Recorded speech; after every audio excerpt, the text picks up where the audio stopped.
Are you a fan of the show? Yes, I actually just watched it because it was my first time watching it, so I'm a huge fan, and it was an honor to do a song. Can you tell us what the inspiration was behind it?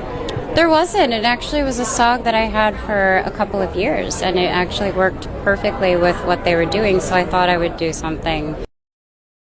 Hailey Bieber and Selena Gomez, two names that once only shared space in the fever imaginations of tabloid readers, are now at the core of a story that is captivating the entire beauty industry and spilling far beyond the world of makeup. It's a tale with all the ingredients of modern-day epic ambition, reinvention, whispered rivalries, and the unyielding glare of public scrutiny. In late 2025, the beauty world was jolted when Hailey Bieber's skincare line Rhode abruptly announced his exit from Sephora, the world's most influential beauty retailer. For weeks, rumors swirled. Was it a business decision, a quiet feud, or simply a case of bad timing? The fact that Selena Gomez's rare beauty was simultaneously shattering sales records at Sephora only fueled the speculation. Was this a coincidence? Or was it the latest act of drama that's followed these two women for years, amplified by millions of fans and magnified by every algorithm on social media? To understand why the story has gripped so many, you have to see the bigger picture. The era of celebrity beauty brands has been marked by a constant stream of launches, endorsements, and inevitable flameouts. But something about rare beauty and Rhode changed the script. Selena Gomez launched Rare Beauty in 2020 with a message that transcended cosmetics. Her focus was on self-acceptance and mental health, championing inclusivity and authenticity. The brand's success wasn't just in highlighters and blushes, but in creating a movement. Rare Beauty resonated with those who felt overlooked by traditional beauty standards. It earned awards, sold out collections, and became a mainstay on social feeds. Hailey Bieber, meanwhile, entered the scene in 2022 with Rhode, a skincare brand that promised minimalist routines and dewy glazed donut skin, a term that instantly went viral. Rhode's aesthetic was about clean lines, muted tones, and the kind of effortless cool that defined Hailey's own persona. Its products, particularly the peptide lip treatments, became cult favorites overnight. Both women were not merely lending their faces to products.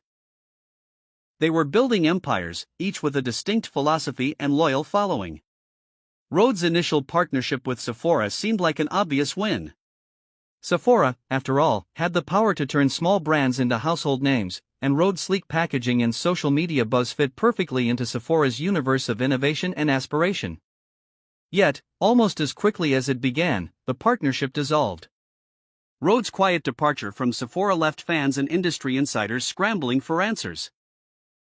Why would a brand abandon such a powerful platform, especially when rare beauty seemed to be thriving under the same roof? The answer lies in the intersection of commerce, culture, and personal brand strategy. Rare beauty had become more than a success story. It was a phenomenon. Selena's approach, tying product launches to charitable initiatives, pushing for transparency in mental health, and offering extensive shade range, created a feedback loop of goodwill and demand. By late 2025, Rare Beauty wasn't just another brand at Sephora. It was the brand. Its displays commanded prime real estate. Its launches were treated like events, and its products regularly topped bestseller lists. This dominance, however, came at a cost. As Rare Beauty soared, other celebrity brands at Sephora found themselves competing for attention, shelf space, and marketing dollars. Industry insiders whispered that Sephora, like any smart retailer, was backing its top performer, investing heavily in Selena's line, and perhaps inevitably leaving less room for Rhode to shine. For Hailey and her team, this raised a crucial question. Should Rhode continue to compete for space and attention in an environment where it would always be second to Rare Beauty, or should it forge its own path? The decision to lease 4 was not, according to insiders, a retreat but strategic pivot. Rhode's identity had always been rooted in direct consumer relationships with a focus on building community through its own platforms. By leaving Sephora, Rhode could regain control over its narrative, curating immersive, exclusive experiences for its fans without the distraction of constant comparison. There were also practical considerations. The DDC model allowed Rhode to gather data, personalize a customer journey, and experiment with pop-ups and limited edition drops. Whispers of flagship stores in major cities began to circulate, hinting at a future where Rhode could become a destination in its own right.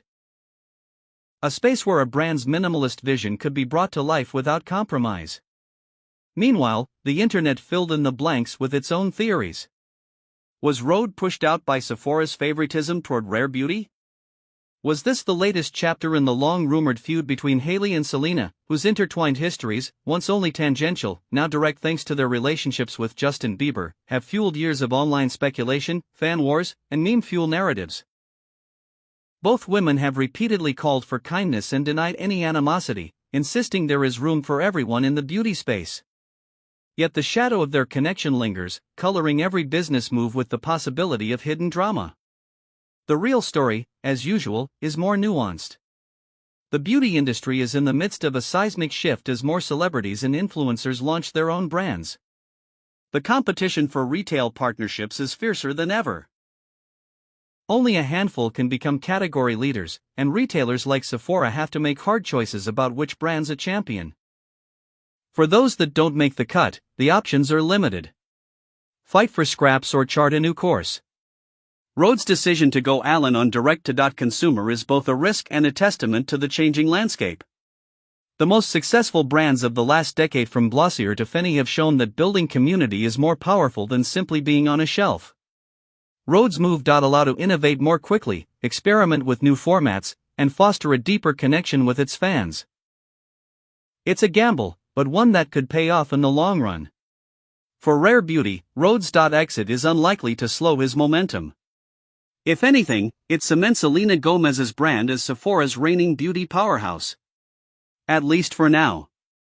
The brand's focus on mental health, inclusivity, and authenticity resonates with a generation that is skeptical of traditional marketing and hungry for meaning behind the makeup. Yet, the lesson here is that nothing in beauty, like pop culture itself, is permanent. Today's darling can become tomorrow's underdog, and the only constant is change. What's clear is that both Hailey Bieber and Selena Gomez have transcended the role of celebrity founder. They are architects of movements, each shaping the conversation around what beauty means in the modern age. Their brands are less about lip gloss and serums and more about identity, belonging, and the power of personal narrative. The drama between their brands, real or imagined, is a mirror for our own obsessions with rivalry, reinvention, and the search for authenticity. As Rhode reinvents itself, outside the shadow of Sephora and rare beauty continues its descent, the story is far from over. In the world of beauty, as in life, the most compelling stories are the ones that keep us guessing and coming back for more. And I was like, I totally get it. I actually have melasma, you guys, and a pimple. It's from the sun, so you'll have to obviously wear sunscreen.